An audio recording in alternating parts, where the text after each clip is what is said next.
یفقہوا قولی اللہم ارنا الحق حقا وارزقنا اتباعہ وارنا الباطل باطلا وارزقنا اجتنابہ اللہم ارنا الاشیاء کما ہی ان اللہ وملائکتہ یصلون علی النبی یا ایہا الذین آمنوا صلوا علیہ وسلموا تسلیما اللہم صل وسلم علی سیدنا و مولانا محمد وعلی آل و اصحاب سیدنا و مولانا محمد وبارک وسلم وصلی علیہ الصلاۃ والسلام علیک یا رسول اللہ وعلی آلک واصحابک یا حبیب اللہ الصلاۃ والسلام علیک یا شفیع المذنبین وعلی آلک واصحابک یا رحمۃ للعالمین۔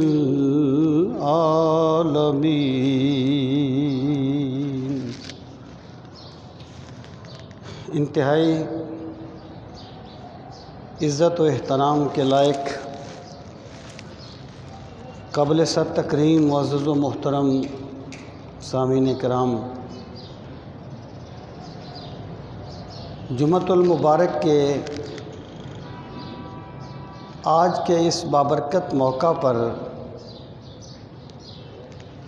میں آپ کی خدمت میں جو گزارشات کرنا چاہتا ہوں ان کا عنوان یہ ہے کہ اسلام دین فطرت کس طرح ہے۔ یہ جملہ آپ نے بارہا سنا ہوگا کہ اسلام دین فطرت ہے، اس سے کیا مراد ہے اور ہماری عملی زندگی میں اس حقیقت کی کیا اہمیت ہے۔ یہ وہ باتیں ہیں جو میں انتہائی اختصار سے آپ کی خدمت میں پیش کرنا چاہتا ہوں۔ سب سے پہلی بات تو یہ ہے کہ ہمیں یہ سمجھنا ہے کہ فطرت ہوتی کیا ہے اور فطرت کا مفہوم کیا ہے۔ تو جو فطرت کا لفظ ہے اس کا مادہ اصلیہ جو ہے وہ فطرہ ہے، فا توئے اور رے۔ کسی بھی کلمہ کا مادہ اصلیہ ان حروف کو کہا جاتا ہے جو اس کی کسی بھی شکل میں ہر حال میں باقی رہتے ہیں۔ مثلا ایک لفظ ہے نصرہ، اس میں مدد کرنے کا مفہوم پایا جاتا ہے۔ اب نصرہ کو آپ کسی بھی شکل میں لے جائیں، اس سے ینصرو بنا لیں، ینصرون بنا لیں، تنصرو، انصرو، ناصر، منصور، مناصرت، اس کو آپ یہاں بھی لے جائیں گے نون، صاد اور رے کا مادہ اس میں باقی رہے گا۔ تو گویا منصور کا، ناصر کا، لم ینصر کا، لا ینصرون، لا ینصرون، سب کا جو مادہ اصلیہ ہے وہ نون، صاد اور رے ہے۔ اس کے پھر آگے اس پر اثرات ہوتے ہیں، وہ الگ بات ہے۔ تو فطرت کا جو لفظ ہے اس کا مادہ اصلیہ ہے فطرہ، فا، توئے اور رے۔ اور لغت میں فطرہ کا معنی ہوتا ہے الشک، کسی چیز کو پھاڑ دینا۔ امام راغب اصفہانی کہتے ہیں الفطر الشک، کسی چیز کو پھاڑنا۔ اب یہ جو کسی چیز کو پھاڑنا ہے یہ اچھے معنی میں بھی ہو سکتا ہے اور برے معنی میں بھی ہو سکتا ہے۔ یعنی ایک درزی جو ہے وہ کپڑا سینے کے لیے اسے پھاڑتا ہے، یہ بھی کپڑے کا پھاڑنا ہے۔ ایک یہ ہے کہ ایک دیوار آپ نے بنائی ہے وہ پھٹ گئی ہے، یہ بھی پھٹنا ہی ہے۔ لیکن اگر وہ پھٹنا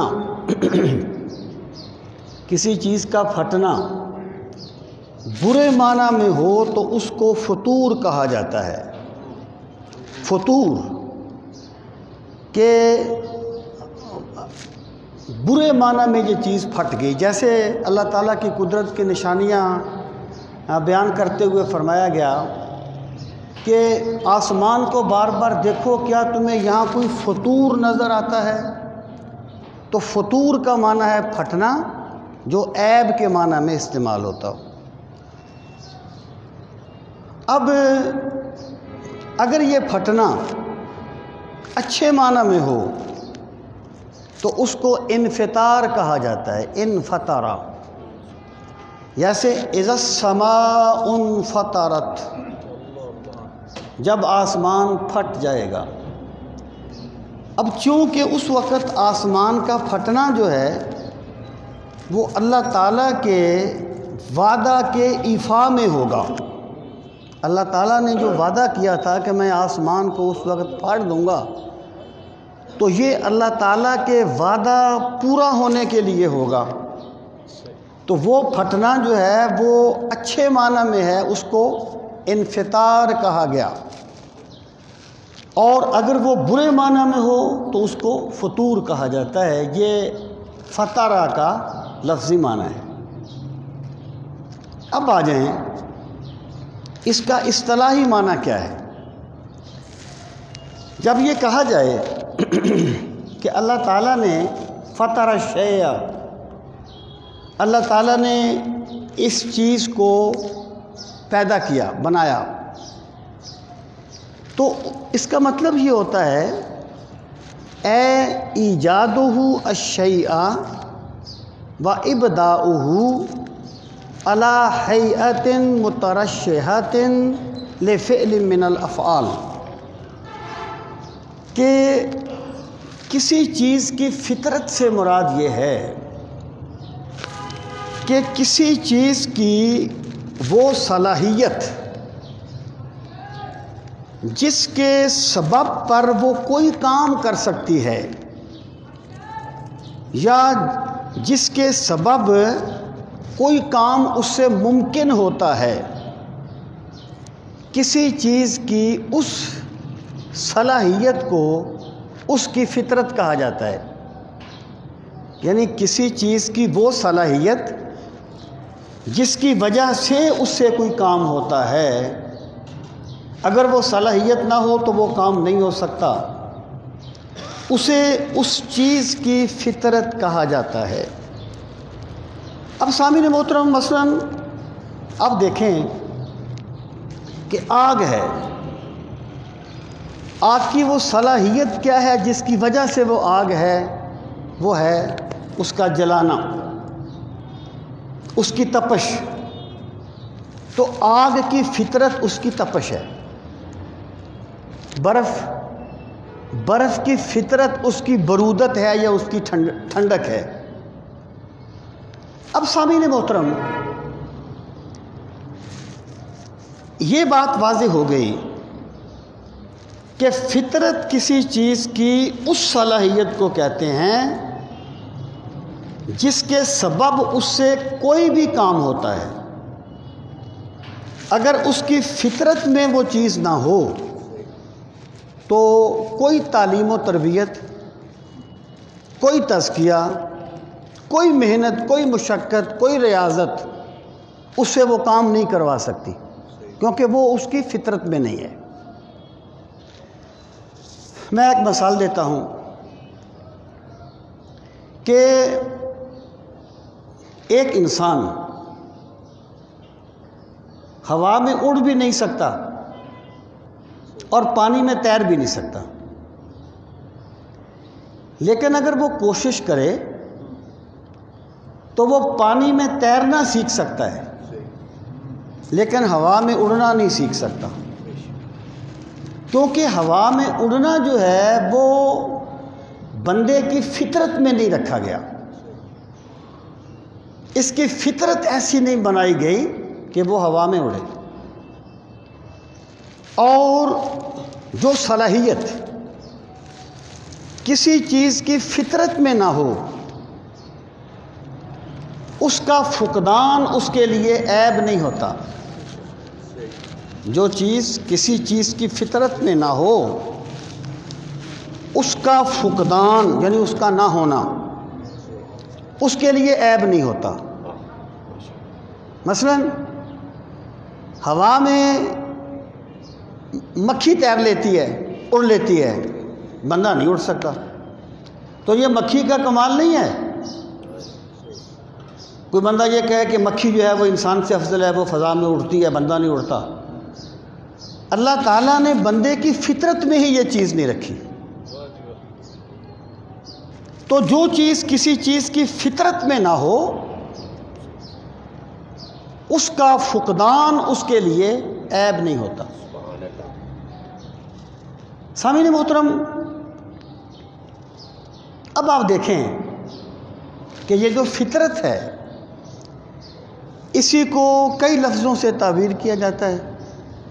اس کو سرشت بھی کہہ دیتے ہیں، اس کو طینت بھی کہہ دیتے ہیں، اس طرح اور بھی بالخصوص نفسیات والے اس مفہوم کے لیے کئی لفظ استعمال کرتے ہیں۔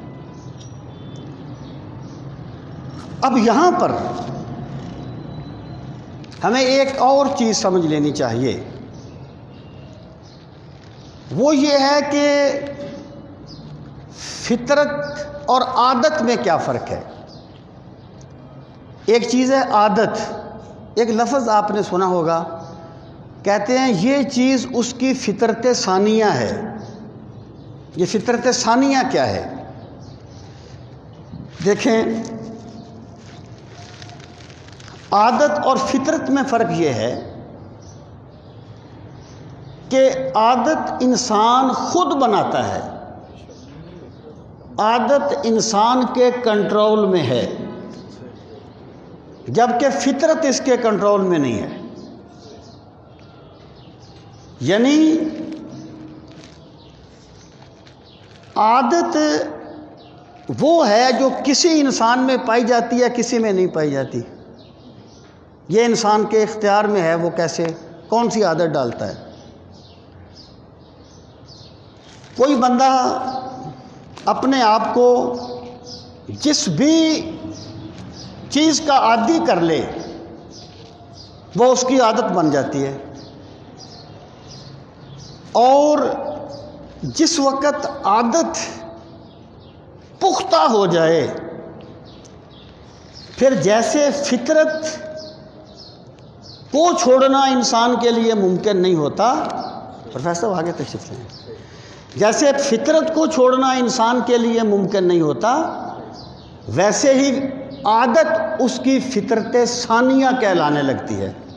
یعنی یہ فطرت تو نہیں ہے لیکن فطرت جیسی چیز ہو گئی ہے، اس کو کہتے ہیں فطرت ثانیہ۔ سامعین محترم، اب میں آپ سے یہ بات عرض کروں کہ فطرت جو ہوتی، عادت جو ہوتی ہے نا، عادت انسان اپنے آپ کو جس چیز کا عادی کر لے، جس لذت کے لیے وہ بری عادت اختیار کرتا ہے، اللہ تعالیٰ نے اس سے کہیں بڑھ کے لذت اچھی عادت میں رکھی ہوتی ہے۔ فرق نہیں پڑتا کہ اس نے کون سی عادت اپنائی ہے، فرق نہیں پڑتا، لیکن بندے کا اپنا چوائس ہے کہ اس نے اپنے آپ کو کس چیز کا عادی کر لیا ہے۔ اگر ایک بندے نے اپنے آپ کو کسی نشے کا عادی کر لیا ہے تو یہ اس کی مجبوری بن جائے گا۔ اگر کسی بندے نے اپنے آپ کو سٹڈی کا عادی کر لیا ہے تو وہ اس کی مجبوری بن جائے گا۔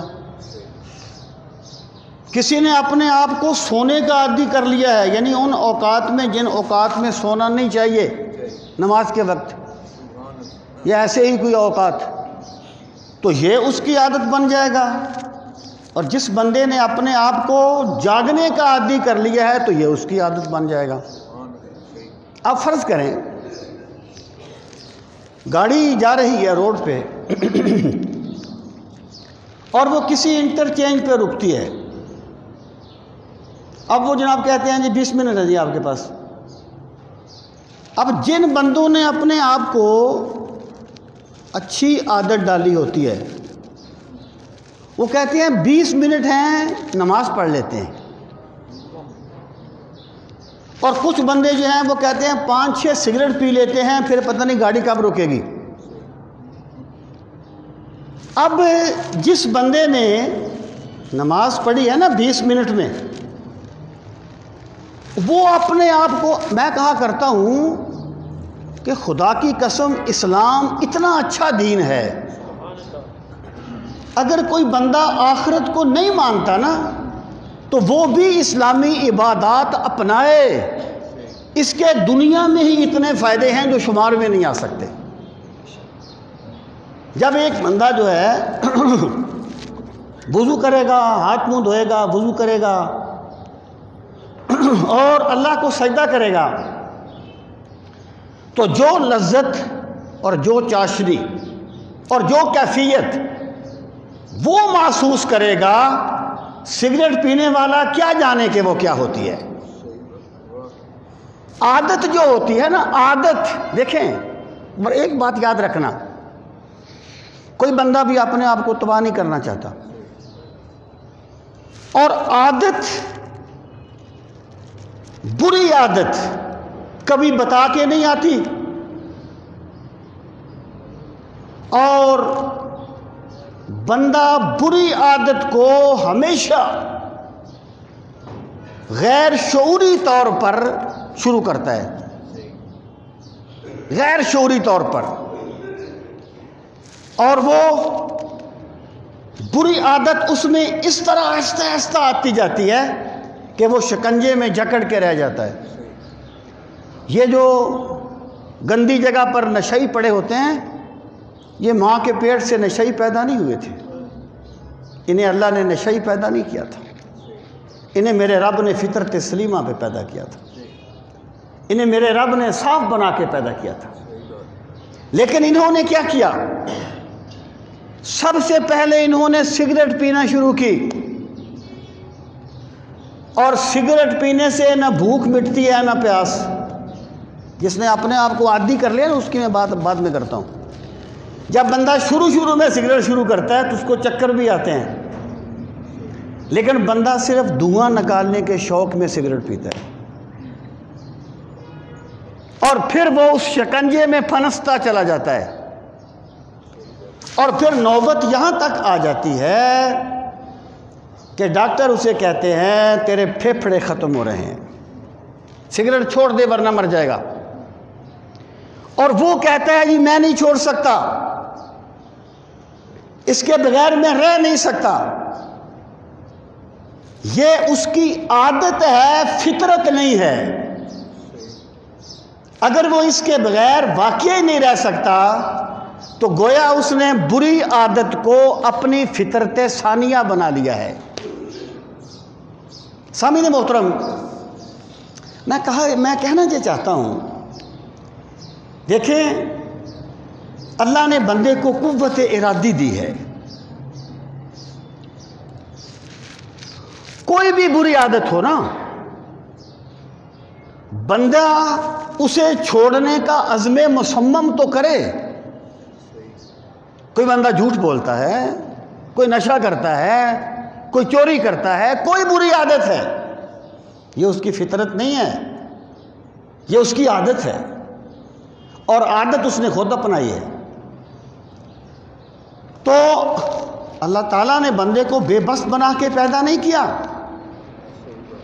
اللہ تعالیٰ نے انسان کو بڑی طاقت دی ہے، اور برائی کو چھوڑنے کے لیے سب سے پہلے اپنی برائی کا احساس شرط ہے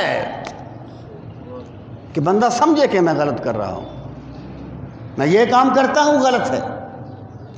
اس کے بعد پھر عزم مصمم ہے، بندہ پختہ ارادہ کرے کہ میں یہ کام نہیں کروں گا. عادت چھوڑنا آسان نہیں ہوتا، عادت کوئی بھی ہو، یہی برسوں سے عادت ہے اور عادت کب بدلتی ہے. عادت چھوڑنا آسان نہیں ہوتا، کوئی بھی عادت ہو. اگر ایک بندہ جو ہے وہ چلتے ہوئے کسی دیوار کو ہاتھ لگا کے جاتا ہے تو یہ بھی اس کی عادت بن جائے گی، اور اس کے بغیر بھی اس کا گزرنا مشکل ہو جائے گا. اس کے لیے قوت ارادی کی ضرورت ہوتی ہے. قوت ارادی،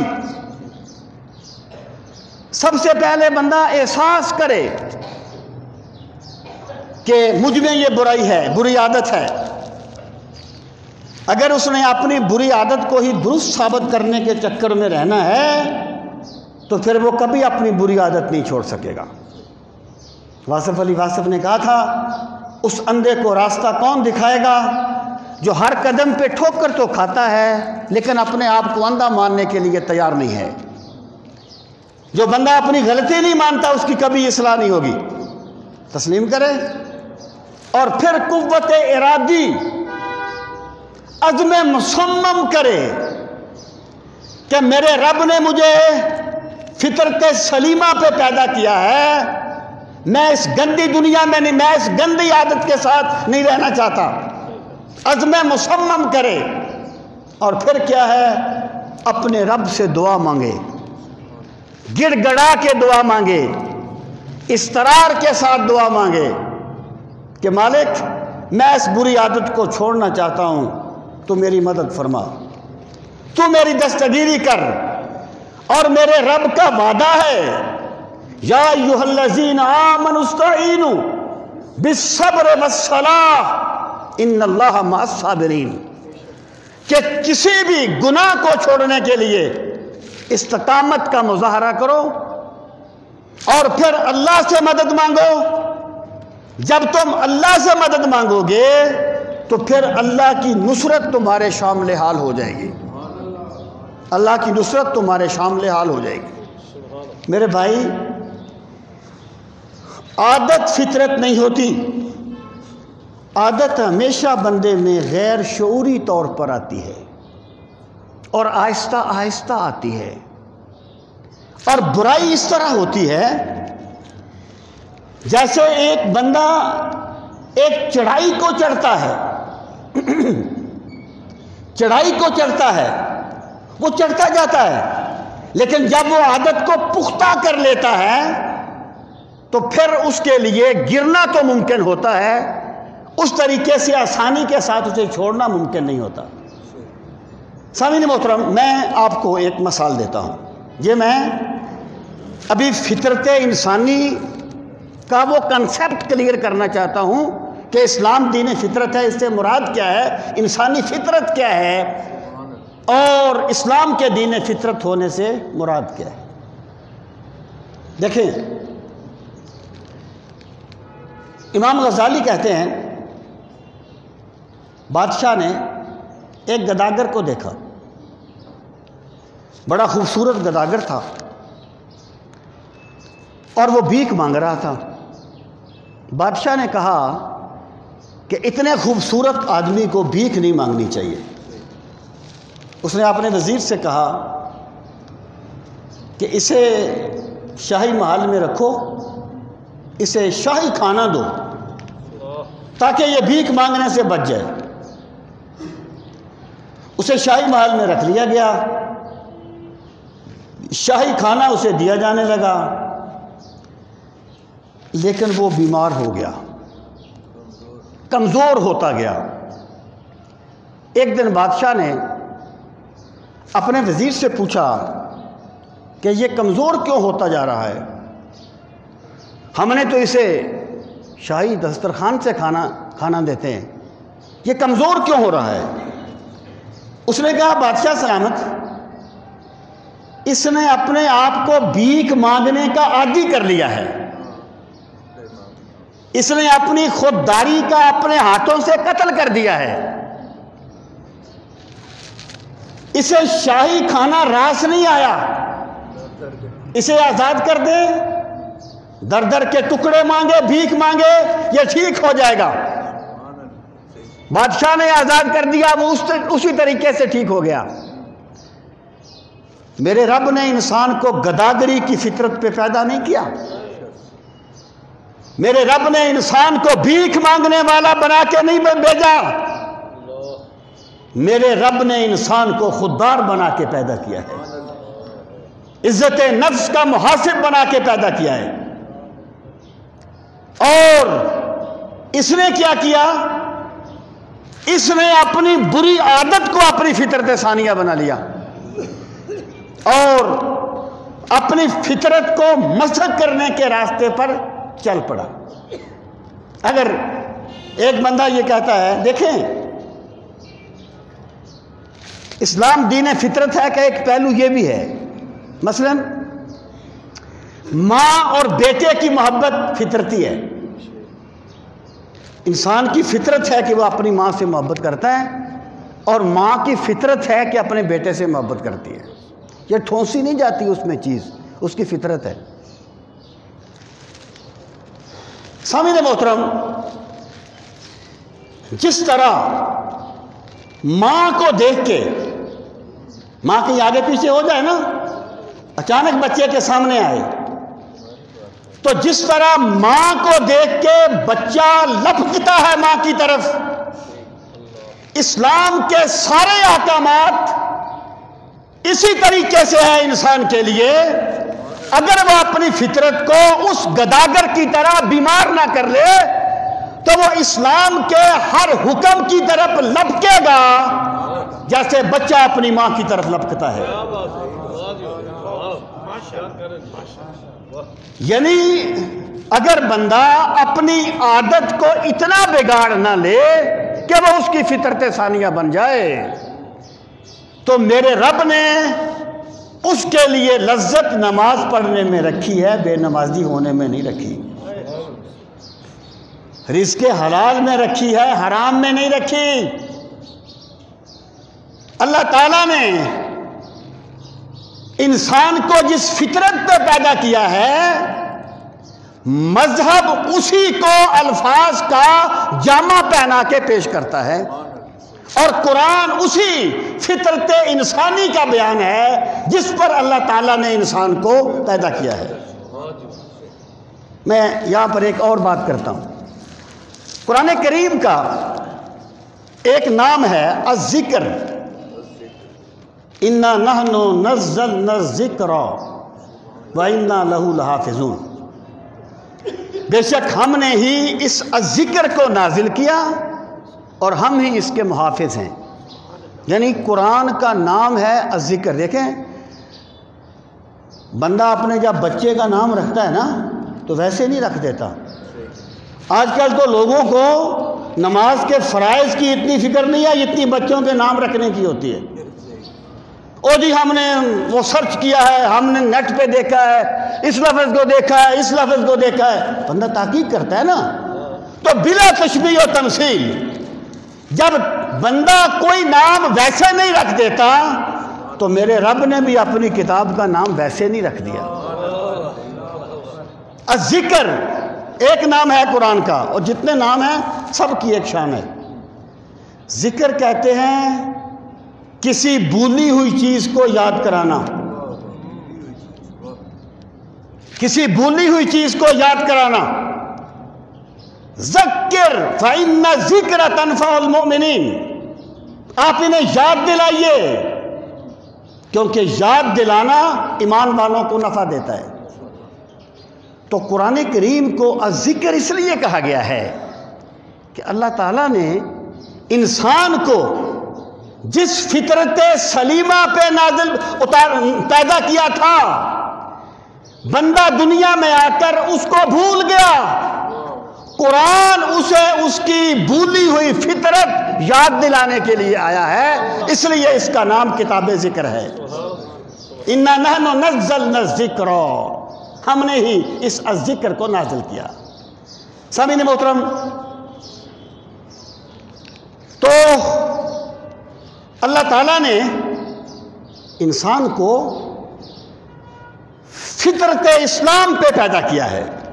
ما من مولود الا یولد علی الفطرہ فابواہ یحودانہ او یمجسانہ او ینصرانہ۔ اللہ فرماتا ہے ہم نے انسان کو فطرت سلیمہ پہ پیدا کیا، یعنی دیکھیں جو مذہب یہ کہتا ہے کہ انسان گناہ گار پیدا ہوا، اسے پوچھا جائے گا اس کا کیا قصور تھا کہ وہ گناہ گار پیدا ہوا؟ ابھی گناہ تو اس نے کیا ہی نہیں، وہ گناہ گار کیسے ہو گیا؟ دیکھیں اس بارے میں بھی مختلف آراء ہیں۔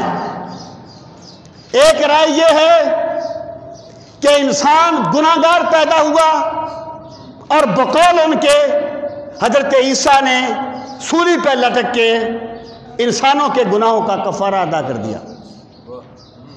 اور ایک قول یہ ہے، بعض فلاسفہ یہ کہتے ہیں کہ انسان ایک سفید کاغذ کی طرح ہوتا ہے، انسانی فطرت، انسانی سرشت ایک سفید کاغذ کی طرح ہے جس پہ جو بھی لکھ دیا جائے، انسان بیسیکلی کچھ نہیں ہوتا۔ جبکہ اسلام یہ کہتا ہے کہ اللہ تعالیٰ نے بندے کو تجربات کر کے بھٹکنے کے لیے پیدا نہیں کیا، اللہ نے انسان کو فطرت اسلام پہ پیدا کیا ہے اور پھر فطرت کی یاد دہانی کے لیے اپنے انبیاء کا نزول فرمایا ہے، اور نبی آخر الزمان صلی اللہ تعالیٰ علیہ وآلہ وسلم نے اور قرآن کریم نے اسی فطرت انسانی کی یاد دہانی کی ہے۔ سامعین محترم، اب یہاں پر ہمیں یہ سمجھ لینا چاہیے کہ انسان کی فطرت ہے کیا چیز اور اس کی فطرت کے تقاضے کیا ہیں، اور اسلام ان تقاضوں کو کس طرح پورا کرتا ہے۔ یہی چیز ہے اسلام کے دین فطرت ہونے کا مطلب۔ سامعین محترم، انسان کی جو فطرت ہے اللہ تعالیٰ نے اسے بیان کرتے ہوئے فرمایا فطرت اللہ التی فطر الناس علیہا، کہ اللہ کی پیدا کردہ فطرت ہی وہ فطرت ہے جس پر اللہ نے انسانوں کو پیدا کیا۔ فطرت اللہ التی فطر الناس علیہا لا تبدیل لخلق اللہ، اور اللہ کی تخلیق کو تبدیل نہ کرو۔ اس کے دو مطلب ہیں۔ ایک مطلب یہ ہے کہ اللہ نے تمہیں اس فطرت پر پیدا کیا ہے نا، تم اسے تبدیل کرنے کے لیے تکلف نہ کرو۔ اللہ نے جوانی کا بھی ایک وقت رکھا ہے، لڑکپن کا بھی ایک وقت رکھا ہے، بچپن کا بھی ایک وقت رکھا ہے۔ تم 60 سال میں جوان رہنے کی تمنا نہ کرو، یہ فطرت انسانی کو بدلنے کی کوشش ہے۔ اور اللہ کا جو نظام ہے اس کو قبول کرو۔ اور میں یہ بات بھی عرض کر دوں کہ فطرت کا بیان وہی سے ہوتا ہے۔ مثلا اسلام یہ کہتا ہے کہ بغلوں کے بال مونڈ دو، داڑھی نہ مونڈو، اب کوئی بندہ کہہ سکتا ہے وہ بھی فطرت نے پیدا کیے ہیں، وہ بھی فطرت نے پیدا کیے ہیں۔ کوئی بندہ کہتا ہے میں بال نہیں کٹاؤں گا، یہ قدرت نے پیدا کیے ہیں۔ کوئی بندہ کہتا ہے میں ناخن نہیں کٹاؤں گا، یہ قدرت نے پیدا کیے ہیں۔ او بھائی فطرت کا جو منشا ہے وہ وحی الہی نے بیان کر دیا ہے اور رسول کریم علیہ السلام نے بیان کر دیا ہے۔ لا تبدیل لخلق اللہ، اللہ نے تمہیں اس فطرت پہ پیدا کیا ہے نا، اس کی قدر کرو، اس سے بہتر کوئی نظام نہیں ہے۔ یہ چند دن پہلے میں نے کسی کی ایک تحقیق سنی، اس نے کہا کہ انسان پر جو وبائیں آتی ہیں، جو آفات آتی ہیں، کیونکہ وہ کوئی اہل مذہب نہیں تھا، اس کا پوائنٹ آف ویو اپنا تھا لیکن نتیجہ ایک ہی ہے۔ اس نے کہا یہ فطرت سے انحراف کا نتیجہ ہے، فطرت سے انحراف کا نتیجہ ہے۔ یعنی درخت فطرت کا نظام ہے، پہاڑ فطرت کا نظام ہے، اور نیند فطرت کا نظام ہے، اور اوقات فطرت نے متعین کر دیے ہیں۔ اب جب کوئی بندہ اس نظام کو تبدیل کرنا چاہتا ہے تو کائنات میں فساد پیدا ہو جاتا ہے، اور اسی بات کو مذہب نے یوں بیان کیا تھا، ظہر الفساد فی البر والبحر بما کسبت ایدی الناس لیذیقہم بعض الذی عملوا لعلہم یرجعون، کہ زمین و آسمان میں، کہ خشکی اور تری میں انسان کے گناہوں اور انسان کے اعمال کے سبب فساد پھیل گیا ہے، تاکہ اللہ انسان کو اس کے بعد گناہوں کی سزا دے، اور اے لوگوں تاکہ تم غور کر کے اللہ کی طرف پلٹ آؤ۔ سامعین محترم، میں یہ عرض کرنا چاہتا ہوں کہ فطرت کا جو نظام ہے نا، دیکھیں انسان جو ہے نا، انسان یہ جانوروں کی طرح کچا گوشت نہیں کھا سکتا، یہ گھاس نہیں کھا سکتا۔ اللہ نے اس کو قوت ذائقہ دی ہے، اور قوت ذائقہ بھی میرے رب کی فطرت کا ایک مظہر ہے۔ سامعین محترم دیکھیں، اگر اللہ تعالیٰ نے انسان کے لیے اتنی انواع و اقسام کی چیزیں پیدا کی کہ بندہ ان کا شمار نہیں کر سکتا، ایک پھل کو آپ لے کے اس کی کتنی قسمیں ہوتی ہیں۔ اگر اللہ کا مقصود صرف انسان کا پیٹ بھرنا ہوتا تو اللہ ایک چیز پیدا کر دیتا، انسان کا پیٹ بھر جاتا۔ اللہ کا مقصود یہ نہیں ہے صرف پیٹ بھرنا، میرے رب کا منشا یہ ہے کہ انسان تو میری دست قدرت کا، تو میری دست قدرت کی تخلیق کا شاہکار ہے، صرف تیرا پیٹ نہیں بھرنا، تجھ میں جو قوت ذائقہ رکھی ہے نا تیرا خدا اس کو بھی پورا کرے گا۔ اور انسان خوبصورت چیزوں کو دیکھنے میں، پھل مختلف قسم کے ایک لذت محسوس کرتا ہے۔ اللہ نے انسان کے ذوق جمالیات کی بھی تسکین کی ہے۔ اللہ تعالیٰ نے انسان کو ایسا نہیں بنایا کہ یہ گھاس کھا لے، یہ کچا گوشت کھا لے، اس کے لیے انسان کو کچھ کرنا پڑتا ہے، لیکن ایک اعتدال کے اندر، ایک اعتدال کے اندر، کیونکہ پیغمبر فطرت صلی اللہ علیہ وسلم نے فرمایا تھا خیر الامور اوسطها، بہترین کام وہ ہیں جو اعتدال پر کیے جائیں، اعتدال پر، نہ کچا گوشت اور نہ اتنے مسالے کہ گوشت ختم ہو جائے، یہ فطرت سے انحراف ہے۔ اور جب بھی کوئی بندہ فطرت سے انحراف کرے گا اسے اس کے نتائج بھگتنا ہوں گے۔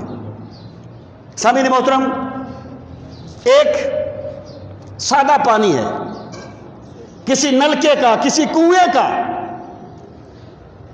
ایک آپ کوئی بھی کولڈ ڈرنک لے لیں، میری بات صحیح نہ ہو لیکن میرا خیال یہ ہے، میں نے پہلے عرض کر دیا، ایک ہے ضرورت، انسان گرمیوں میں گرم پانی نہیں پی سکتا، یہ انسان کی ضرورت ہے، اللہ نے اس سے منع نہیں کیا. لیکن میں یہ کہنا چاہتا ہوں کہ بندہ فطرت کے جتنا قریب رہے گا اتنا ہی اچھا رہے گا، اور فطرت کو جتنا چھوڑے گا اتنے ہی مسائل میں الجھے گا. انسان کی کمزوری یہ ہے کہ اس کی عمر 50 سال ہو جائے لیکن یہ اپنے آپ کو 20 سال کا منوانا چاہتا ہے. اسی لیے یہ مارے کھاتا ہے، اسی لیے یہ اپنا نقصان کرتا ہے کہ جو فطرت کے تقاضوں کو قبول نہیں کرتا. تو لا تبدیل لخلق اللہ، اس کا ایک مطلب یہ ہے کہ اللہ نے تمہیں اس فطرت پہ پیدا کیا ہے نا، اسے تبدیل کرنے کی کوشش نہ کرو، فطرت کو قبول کرو، فطرتی تقاضوں کو مانو. فطرت کا جو مظہر ہے زندگی سٹیپ بائی سٹیپ چلتی ہے اسے مانو. اور سامعین محترم، اور لا تبدیل لخلق اللہ کا دوسرا مطلب یہ ہے کہ اللہ نے تمہیں جس فطرت پہ پیدا کیا ہے نا، تم اسے ختم نہیں کر سکتے، تم اسے ختم نہیں کر سکتے. تم اس کا رخ بدل سکتے ہو لیکن اسے ختم نہیں کر سکتے. مثلا یہ انسان کی فطرت ہے، میں بھی عرض کرتا ہوں اس کی تفصیل. کسی برتر ذات کے آگے جھکنا یہ انسان کی فطرت ہے، اور وہ برتر ذات اللہ کی ذات ہے. اب یہ نہیں ہو سکتا کہ آپ کو کوئی انسان ملے لیکن وہ کسی برتر طاقت کو نہ مانتا ہو. اگر وہ خدا کو نہیں مانتا کسی بت کو مان لے گا. میں قدا ہو کہ خانہ کعبہ ہو، میں قدا ہو، شاہ نصیر الدین گولڑوی کا شعر ہے، میں قدا ہو کہ خانہ کعبہ ہو، سر جو کانا تو ہے کہیں نہ کہیں. تو نہرو کہا کرتا تھا کہ جب میں بڑا پریشان ہوتا ہوں تو میں بے جان مورتی کے آگے آ کے عاجزی کا اظہار کرتا ہوں، میری پریشانی دور ہو جاتی ہے. اللہ نے تیری تسکین کا سبب بے جان مورتی کے آگے جھکنا نہیں رکھا تھا، اللہ نے تیری فطرت میں اپنی ذات کے آگے جھکنا رکھا تھا. جیسے اس گداگر نے اپنے آپ کو بیمار کر لیا تھا نا، اپنے آپ کو عادی کر لیا تھا بھیک مانگنے کا فطرت کو مسخ کر کے، ایسے ہی تم نے بھی اپنی فطرت کو مسخ کر دیا ہے.